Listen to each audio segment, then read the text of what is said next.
Next on CyberCrime. He feels that, well, there's nothing that he shouldn't be able to watch. There's no movie he shouldn't be able to go see, or there's no, television program he shouldn't be able to watch. A mother sued the local library because her son had access to pornographic websites on their premises. See how this legal landmark continues to spark debate. And hate on the internet. Should web portals take a stronger stand against hosting hate sites? One group says yes, and launches a campaign to stop hate on the web.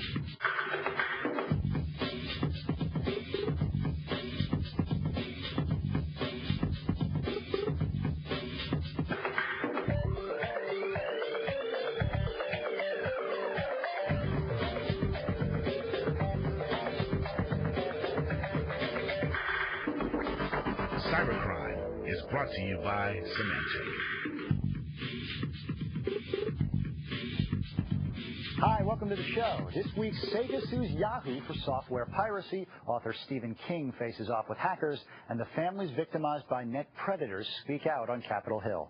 All the details on those stories in a few minutes. But first, here's Alex with our top story. Okay, here's the issue. Does a library have a responsibility to protect minors from harmful material on the net? Specifically, do libraries that provide internet access have to do anything? Maybe they should monitor access, get parental permission, or install filtering software. Well, do something. One California mother is arguing in her case against the city of Livermore. The first of its kind lawsuit is already a legal landmark. No one has ever, prior to Kathleen R. and since Kathleen R., no one has ever sued a library affirmatively saying that a library has caused their child damage. Never happened. Even so, the Kathleen R. suit against the city of Livermore didn't draw much attention in July 1997. Livermore Public Library, 1 month earlier, Brandon, Kathleen R.'s 12-year-old son, walks in, takes advantage of the library's full workstation computers with open internet access, and for the next 10 successive days, downloads these and other pornographic images. To protect her son Brandon, Kathleen R. insisted on anonymity. What kind of effect, either directly or indirectly, has this had on your son?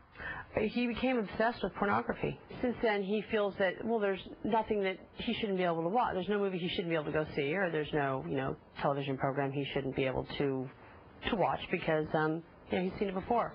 Michael Millen represents Kathleen R. in the suit against Livermore. The suit doesn't mention anything about trying to get money. It's simply for an injunction to stop the library from allowing youngsters to get psychologically harmed by this stuff. The landmark case makes 3 major claims under state law. The library has dangerous premises. The library is committing a public nuisance by allowing children to see this obscene pornography. And the library, quite frankly, is wasting taxpayer money. All right. But in October 1998, Judge George Hernandez never got to those issues, concluding a federal law called the Communications Decency Act shielded the library from liability.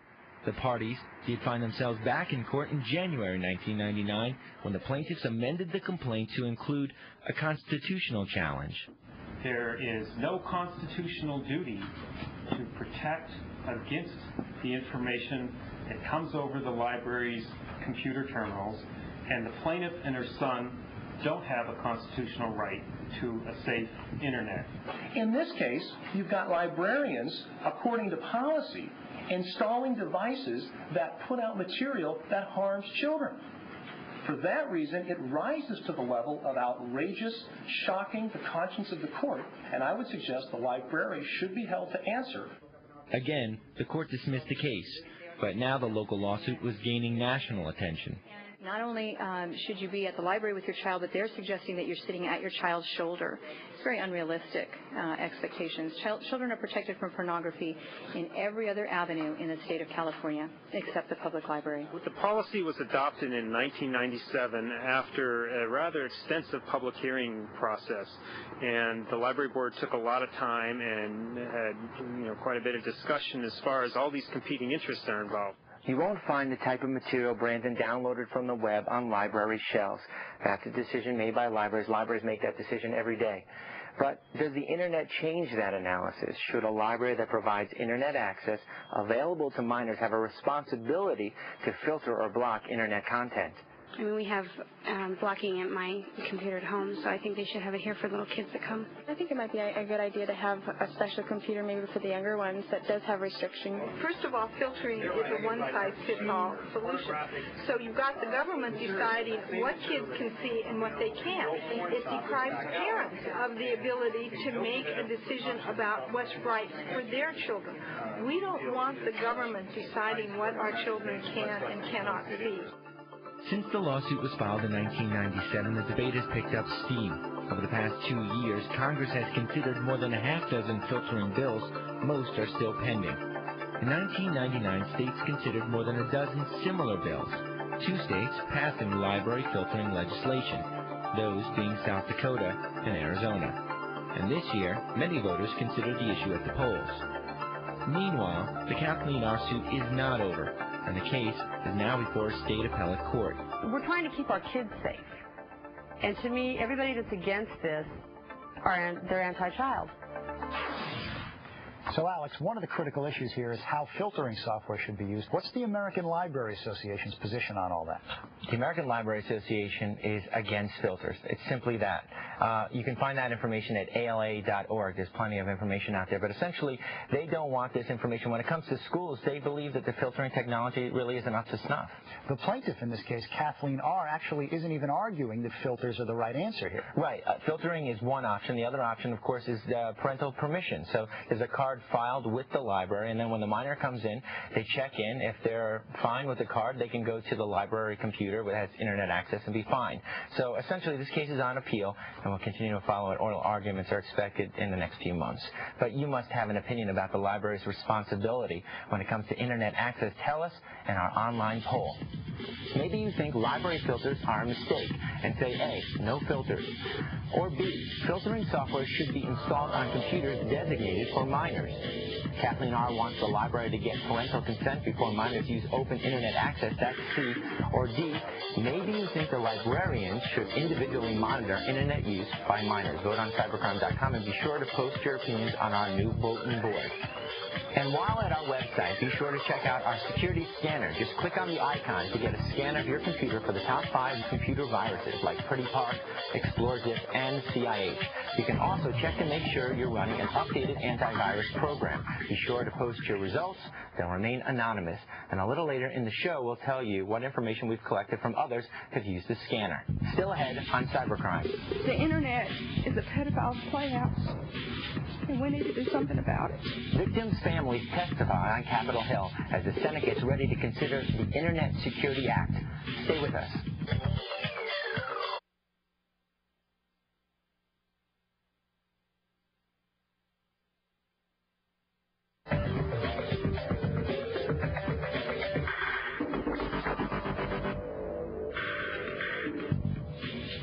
Time to take a look at the cybercrime news making headlines this week. Still no decision in the Microsoft antitrust trial. The judge had promised to issue a decision by Tuesday if the two sides failed to reach an agreement.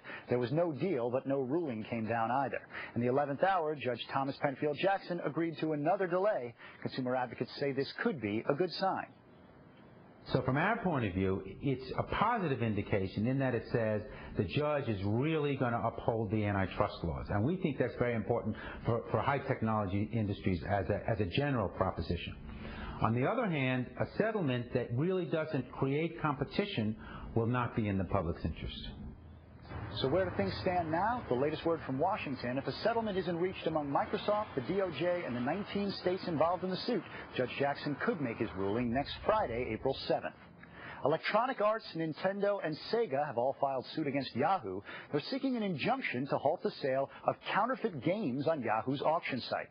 At the heart of the suit is whether Yahoo knows it's allowing these illegal auctions and isn't doing anything to stop it. Yahoo also revealed it's the target of a Federal Trade Commission investigation over its data collection practices. This week, the parents of kids victimized by internet predators testified on Capitol Hill. 2 families, one daughter lured away and raped, another daughter murdered. The parents are asking for help in protecting children and young adults from these types of crimes. Predators online know what to say to get children lured away from home. And we need to be more educated, and we need to educate our children of the dangers of the internet. The Senate is expected to take up an overall Internet Security Act, and one senator says he'll offer an amendment to make it illegal to sell someone's social security number without their consent. One teenager implicated in last year's cyber assault on the federal government was reportedly ready to admit guilt. But Patrick Gregory, a.k.a. Most Hated, couldn't go to Dallas to plead guilty to computer hacking because he's already in jail. Gregory is accused of burglarizing a house and stealing a car. Prosecutors say he was one of the leaders of the group that hacked into 115 government websites beginning last May. The group, calling itself Global Hell, allegedly defaced sites, deleted data, crashed servers, and prompted the Secret Service to shut down the White House website. The judge in the Cyber Patrol hacking case has extended his ruling to all websites that have mirrored instructions on how to bypass the net filter. Cyber Patrol filed the suit against a Canadian and a Swedish hacker for posting CP Hack, a program that reveals Cyber Patrol's blocked sites and protected passwords. On Monday, the two defendants agreed to abide by a cease and desist order, and under the new ruling, any other site posting CP Hack could face fines and/or prison for violating the court order. Can hackers scare horror author Stephen King off the net?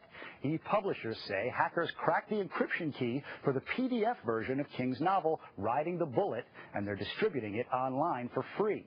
King's short story was exclusively released in an electronic version 2 weeks ago. Sites carrying the legitimate version charged a $2.50 fee to download the story. Disney and Miramax Productions' Takedown, a film about hacker Kevin Mitnick, has become their ticket to a copyright suit. Author Jonathan Littman says the studios ripped off parts of his 1996 book, The Fugitive Game. The film is based on another book entitled Takedown. The lawsuit comes less than 2 weeks after the film debut in Paris. No word if it'll be released in the U.S. Still ahead on CyberCrime. It's a very, very slippery slope if we start to predetermine or prejudge what kind of information is appropriate or offensive or inoffensive. But hate is brewing on the Internet. Who's responsible and what should be done about it? That story next. Before you go, let's test your memory in this week's Cybercrime timeline. EFF, the Electronic Frontier Foundation, is founded, The Simpsons debuts on Fox, and the Hubble telescope is launched. Was the year 1988, 1989, or 1990? You've got 2 minutes to do your research. The answer when we return.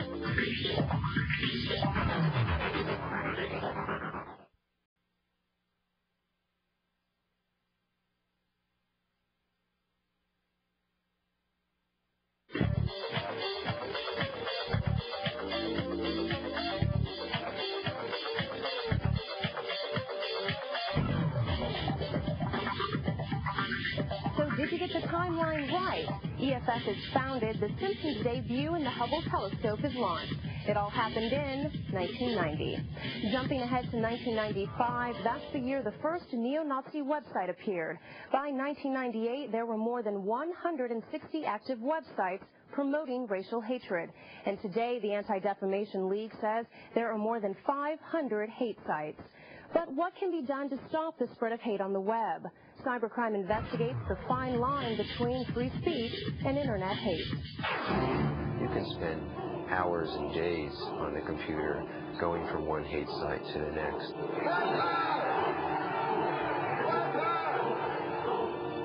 The dark side of free speech. The hate movement has taken up residence in cyberspace. And if you ask the Anti-Defamation League, it's tracking roughly 500 hate sites. Jonathan Bernstein is the ADL's regional director in San Francisco, California. For the most part, these extremists and these haters recognize that this is a very powerful medium for them.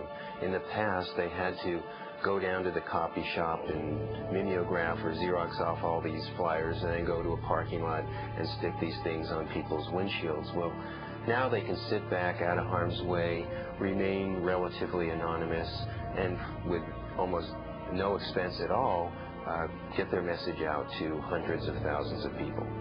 And it's that message of hate and sometimes even violence that's sparking action from the ADL. In fact, it's asking major internet portals and service providers to stop hosting these types of sites and online clubs. Most recently, the ADL has made its plea to Yahoo. I think we can make a direct link in certain cases between the hate speech that's promoted by some of these clubs and some hate crimes. You know, The one that comes to mind, of course, is the World Church of the Creator. And the World Church of the Creator, after all, was the one that ended up shooting and killing a number of minorities over in the Midwest during the summer. And clearly, the kind of hate violence that is advocated by the World Church of the Creator through these clubs and through their websites has inspired some people to go out and commit violent acts. Part of the Anti-Defamation League's complaint is that Yahoo is violating its own service agreement. Under member conduct, users agree not to upload, post, or email material that is hateful or obscene. But if you log on to Yahoo and search through their club listings, you'll find any number of listings the ADL would call hate clubs. Everything from the KKK to Hitler. Well, that's precisely our point, is the guidelines clearly state that there will not be sites that are defamatory or threatening, and clearly these sites are. So I think they have recognized that, and they are currently reviewing some of these clubs and making some decisions about which ones to take off. For its part, Yahoo has taken down some sites, but generally takes a hands-off approach to monitoring its content, both on its directory and in its clubs. Sharijna Srinivasan is Yahoo's editor-in-chief. As much as it pains us to list sites that we might each find offensive or objectionable, we take heart in this platform and the ability to juxtapose opposing views next to one another so that we can put a site for the Ku Klux Klan in the directory, but we can also offer in this category an opposing view, someone who would offer a refutation. What it really boils down to is the law. Is there anything on the books prohibiting these types of websites? Ann Brick is a staff attorney with the American Civil Liberties Union. She says the answer can be summed up in 2 words: free speech. They're protected under the First Amendment in the same way that they're protected when they meet in our communities, when they hold demonstrations, when they have parades. We don't have to agree with them. We are free. We should be speaking out against them, calling them for what they are, hate mongers. But in order to preserve our right of free speech, we have to preserve their right of free speech as well. And that's exactly what Yahoo says it's doing by continuing to host what the ADL calls hate clubs and sites. Mark Hull is a club's producer for the portal. He says while Yahoo responds to all user complaints, Yahoo will continue to leave content decisions up to its users. The discussion groups that we have online are, again, just a mirror of what's going on in the offline world. And so that by having these venues online, Yahoo is showing that it supports free expression, and it promotes the inclusiveness of all these issues and all these different opinions out there. This is not the first time the Anti-Defamation League has applied pressure to portals. Back in 1997, it sent a letter to America Online asking the company to shut down a web page promoting the Klan. AOL responded by removing the site, and according to the ADL, America Online instituted tougher rules governing hate sites on its service. So as promised, let's take a look at some of the statistics we collected from our CyberCrime security scanner. More than 1,700 of you have used it, and according to the posted results, 80% of you don't have a personal firewall. 96% don't have a web filter that blocks adult-related material, and only 37% of you have updated antivirus software. But remember, if you're running the scanner at work, it can't check for a corporate firewall, and therefore our scanner will report that you don't have firewall protection. There's still much more ahead on cybercrime. The media typically mislabels crackers as hackers and hackers as crackers. Hacker Pete Shipley sets the record straight about crackers, hackers, and script kiddies in this week's Chaos Theory. But first, the cybercrime game sweeping the nation, Hacker Hoax. Think back to May 1998. A hacker convinces an unsuspecting AOL staffer to grant them access to the ACLU's website and then wipes out the site. So what do you think? Is it a hack or did we just make it up?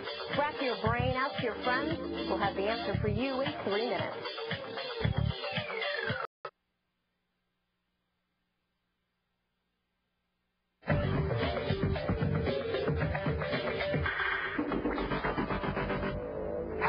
Hacker hoax, what do you think? Did a hacker convince an AOL staffer to grant access to the ACLU's website, then wipe out the site? Yep, that's a hack.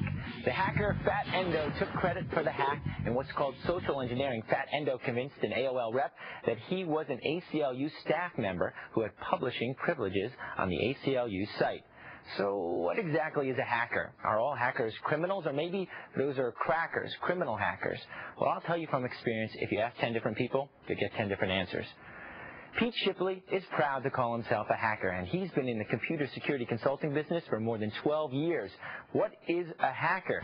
Here's Shipley with his working definition in this week's Chaos Theory.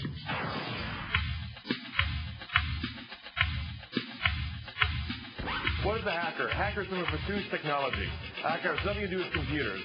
Okay, Ben Franklin was an inventor, an experimenter, and a hacker. Hackers are inventors. They're people that search for knowledge. They don't want to destroy the world. They don't want to rule the world. They don't want to cause chaos. Some hackers are millionaires. Some don't wish to be. Some work for multi-billion-dollar firms. Some are self-employed. Some only work when they need to. The person who sat next to on the bus should have been a hacker. Don't confuse crackers, hackers, and script kiddies. The hacker is somebody who thirsts for knowledge, an experimenter. A cracker is somebody with a more malicious aptitude that breaks into systems. A script kiddie is somebody who really doesn't know that much, who download programs without much of a knowledge and simply exec them to gain popularity. The media typically mislabels crackers as hackers and hackers as crackers. Hackers are not criminals. If you want to be famous, do something, be a hacker, learn about it, write about it, experiment, and publish. If you're going to be a script kiddie or a cracker, you might get your 15 minutes of fame, then you might end up in jail. Well, Chaos Theory done that about does it for another episode of CyberCrime. Thanks for watching. And be sure to join us next week. Here's one of the stories we're working on. Well, this is the first time that we've ever used digital evidence in a criminal investigation for prosecution purposes, and we're successful in the prosecution. A mail bomb explodes, and investigators are left with nothing more than fragments. Find out how U.S. postal inspectors tracked down the suspect by recreating the mailing label in a cybercrime investigation. That story plus much more next week. And if you've got feedback or a story idea, there are 3 good ways to contact us. Either email us at cybercrime@zdtv.com, chat with us on Mondays between 8 and 9 p.m. Eastern Standard Time, or post a message on our bulletin board. The address cybercrime.com. We'll see you next week.